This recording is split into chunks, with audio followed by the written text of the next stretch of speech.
একটু পিছিয়ে ভিতরে একটু ভিতরে একটু লুজ দেন, ভিতরে একটু পিছিয়ে দেন। আপনারা সবাই ভিতরে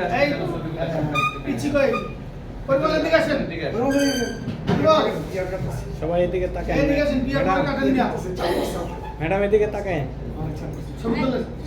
প্রিয় সহকর্মীবৃন্দ, সত্যিকার অর্থে একটি কথা আছে, শিশুর পিতা ঘুমিয়ে আছে সব শিশুর অন্তরে। প্রত্যেকটা শিশুই একদিন বড় হবে, প্রত্যেকে আমরা বড় হতে চাই, আমরা উন্নতি করতে চাই।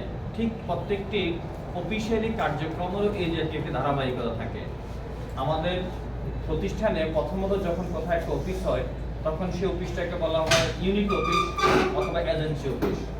এরপর এটা যখন আরেকটু ভালো কার্যক্রম হয়, তখন এটাকে আমরা উন্নীত করি সাংগঠনিক অফিস হিসাবে, ইংরেজিতে বলা হয় অর্গানাইজেশনাল অফিস। যখন এর চেয়ে ভালো যখন করে, তখন আমরা এই অফিসটাকে ঘোষণা করে থাকি, উন্নীত করে থাকি এফপিআর সেন্টার হিসেবে।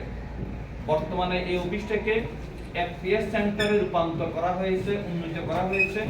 এখন যে সুবিধাটা আপনারা পাবেন, এখানে যে কোনো গ্রাহক যদি বীমা করে, আগে এখানে শুধুমাত্র একটা কাঁচা রসিদ দেওয়া হতো, যাকে বলা হয় পিআর। হেড অফিস থেকে এফপিআর ইস্যু করা হতো। এখন পিআরটাও এখান থেকে হবে, এফপিআরটাও এখান থেকেই হবে। এবং পাশাপাশি যে সুবিধাটা হবে, এফপিআর হওয়ার সাথে সাথে একজন গ্রাহকের মোবাইলে উইদিন 3 সেকেন্ডের মধ্যে তার মোবাইলে একটা মেসেজ ঢুকবে যে হ্যাঁ, তার টাকাটা জমা হয়ে গিয়েছে। কিন্তু আগে এই মেসেজটা দিতে হতো, ঢাকাতে পাঠানোর পরবর্তীতে ফাইল প্রসেস হতো, এফপিআর হতো, 1 সপ্তাহ 10 দিন সময় লেগে যেত।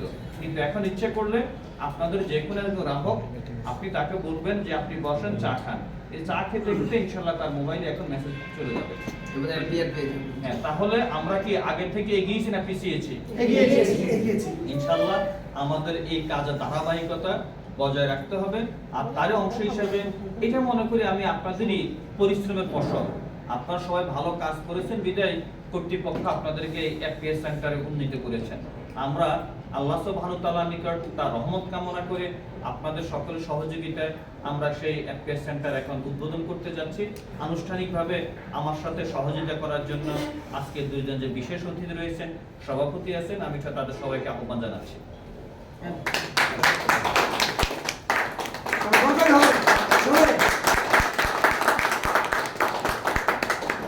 ওকে, কাটবো? কাটেন, বিসমিল্লাহির চলতেছে সরাসরি কাটেন।